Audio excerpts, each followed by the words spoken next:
Hi everyone, my name is Christine and I'm an instructor at the Film Camp for Kids and Youth.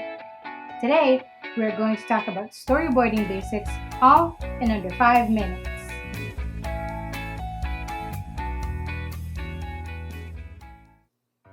So, what is storyboarding? A storyboard is a visual representation of how your story will unfold shot by shot. How do you create a storyboard? Well, first, we need the script or the screenplay and the character sketches if we were given any. We'll use these as a guide as we draw our storyboards. Next, we need to imagine how our scene would look like. That involves our fore, middle, and backgrounds and camera perspectives.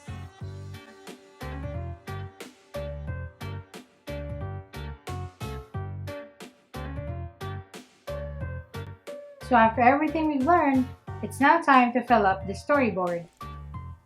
Let's look at how to translate the scene from Shrek from script to storyboard. In this scene, Lord Farquaad picks up Gingy the gingerbread man and threatens him.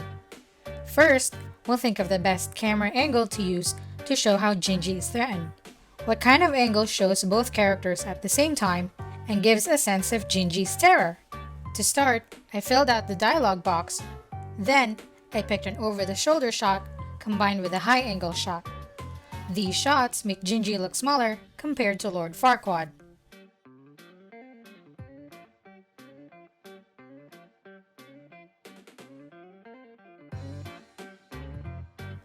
Next, we'll think of how the characters and the cameras move in the shots. I thought if Gingy's gumdrop button is being threatened, I'll show a close-up of the gumdrop button.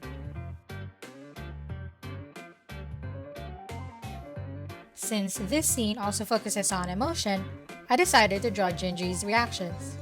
When you start your storyboard, you have to think, are you going to draw the character's emotions? If so, are their reactions just small and regular, or big and exaggerated? And here's the rough storyboard that I have. It's not the prettiest, but it shows what I want to do with the scene in an engaging way, and that's what's important. Remember, you're telling the story through pictures in a visual way. It's the guide to how the scene would be shot or animated, so you've got to make the scene engaging. And that's the basics of storyboarding.